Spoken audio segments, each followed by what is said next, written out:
Hello everyone, this is Supreme, a legal intern at Lexis and Company and currently pursuing BLLB honors from Central University of South Bihar. Today I am dealing with the right to privacy. So in the first part I had gone through the right to privacy, the sources of right to privacy and other parts, international conventions and others. And in this part I will be dealing with the Aadhaar card related facts, benefits of Aadhaar and issues with Aadhaar card and others. Now let us see Aadhaar card related facts. Like the benefits of Aadhaar card must be weighed against the concern over the right to privacy. By starting from what is Aadhaar, Aadhaar number means an identification number issued to an individual under subsection 3 of section 3. Aadhaar is a 12-digit individual identification number issued by the Unique Identification Authority of India on the behalf of the Government of India. Aadhaar number holder. It means an individual who has been issued an Aadhaar number under this act. Now let us see what is the authentication means. Or it means the process by which the Aadhaar number along with demographic information of the individual is submitted to the central identities data repository for its verification, and such repository verifies the correctness or the lack thereof on the basis of information available within it. Now let us see authentication record. It means the record of the time of the authentication and the identity of requesting entity and the response provided by the authority thereto. Any individual who is a resident in India can enroll for Aadhaar. Each Aadhaar number will be unique to an individual and will remain valid for life. Aadhaar is easily verifiable in an online, cost-effective way. Unique and robust enough to eliminate the large number of duplicate and fake identities in government and private database. Now let us see what are the benefits of the Aadhaar to India. It provides a single view of beneficiary data and information, aiding in a streamlining policy decisions for the state. Social benefits delivery services, like it enables a state government to directly transfer benefits to the secondary beneficiary accounts under various schemes. Beneficiary identification. It helps in sanitizing the state's departments, databases, and uniquely identifying beneficiaries by the removing ghost, duplicate identities, and other type of illegal identities. Demographic and development. It enables valuable anonymized demographic data to help development planning at state, district, and local government levels. Now, preventing leakages. Welfare programs where beneficiaries need to be confirmed before service delivery also stand to benefit from universal identification, that is UIDI. That means the Unique Identification Authority of India. Okay, Unique Identification Authority of India, UDAI. Okay, I will mention it, UDAI. Yeah, where was I? Welfare programs where beneficiaries need to be confirmed before the service delivery also stand to benefit from UDAI's verification services. Example of such uses include subsidized food and kerosene delivery to public distribution system. This usage would ensure that services are delivered to the right beneficiaries only. Now let us see some issues with the Aadhaar card, like services denied.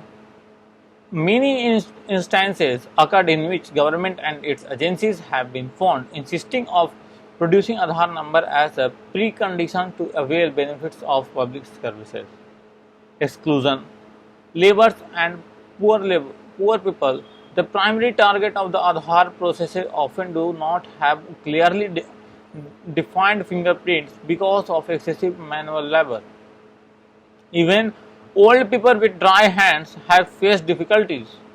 Weak iris scans of people with cataract have also posed problems In several cases, agencies have refused to register them, defeating the very aim of inclusion of poor and marginalized people.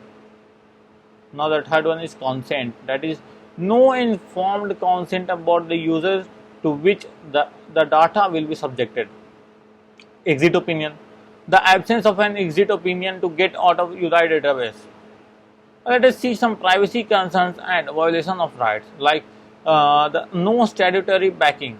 The UDI and the Aadhaar project are still functioning on the basis of an executive action since it was set up.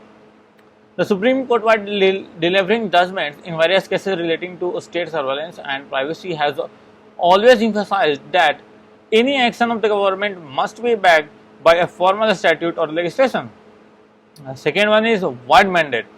UDI had a wide mandate which includes defining the uses and applicability of Aadhaar for the delivery of various services, giving so much power to a body which has legislative sanction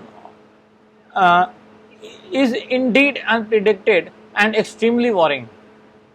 Lack of accountability. The UDI also lacks of accountability to permanent if there is a failure in the system and someone suffers in consequences. Registering for the generation of Aadhaar numbers, the database finally goes to the government controlled central identities data repository, that is CIDR. Now the next one is seeding.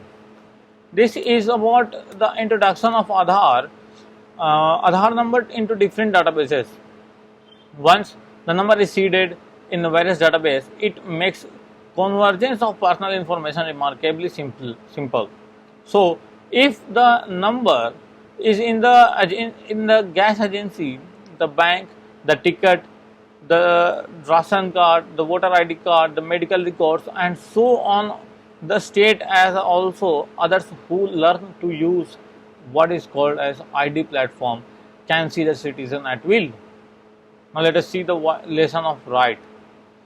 The critics of the Aadhaar has always maintained that the UDI might share the biometric information of people with other government agencies, thereby violating people's right to privacy. They also thought that using the biometric data, people might be signed out, traced, harassed, and have their rights violated. The right to privacy broadly encompasses physical privacy, informational privacy, and discussional autonomy. The interplay of theological advances and the right to privacy in the digital age needs to be closely scrutinized. The 9 judges bench has rightly emphasized the need for data protection laws, a task now entrusted at a preliminary stage the Justice Sri Krishna Committee. But irrespective of technology changes, the respect of the right of individual to make a choice of how and where they want to live, work, and pursue their individual dreams must be protected. That's all for now. Let us meet in the next session with a different topic, and please do like and subscribe the channel. Thank you.